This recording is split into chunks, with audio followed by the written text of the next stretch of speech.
Jo, jo, nu is wieder Adventstied und hüt heb wie den tweeten Advent und dato den Nikolausdach. Jo, liebe Lüd, Advent, Advent, ein Lichtlein brennt. Jo, und ich heb lüt Gedicht söcht, und zwar von Johann Bayer, Sünner Klaus. Kiek ins, wat is de Himmel so rot? De Engels böd in, se meint dat so gut. Se backt den Weihnachtsmann sin Stuten, für all de Lütschen lecker Snutten. Nu flinkt de Tellers unert Bett und legt jo hin und weist recht nett.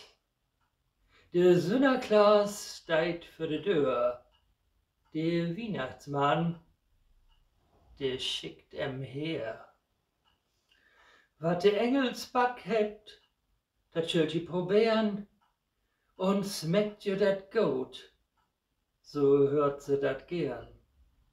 Und der Weihnachtsmann lacht, nun backt man mehr, ach, wenn man doch erst Weihnachten wär.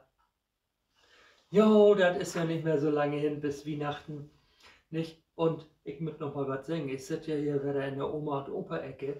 Du habe ich ja immer mal Lesungen gemacht zum Lockdown vorher, nicht? Jo, zum ersten, nicht? Jo, wir sind ja im zweiten. Und jo, Lesung oder Oma- und Opa-Ecke. Und wenn ihr wollt, könnt ihr auch die anderen Lesungen noch hören auf YouTube. Da findet ihr alles. Jo. Man kann auch wegen auf Facebook, das weiß ich jetzt nicht so genau.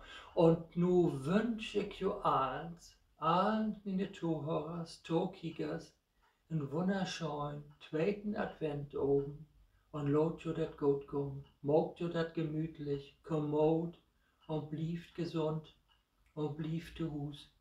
Nächstes Jahr, so dat wir da alles ganz anders ut. Tschüss!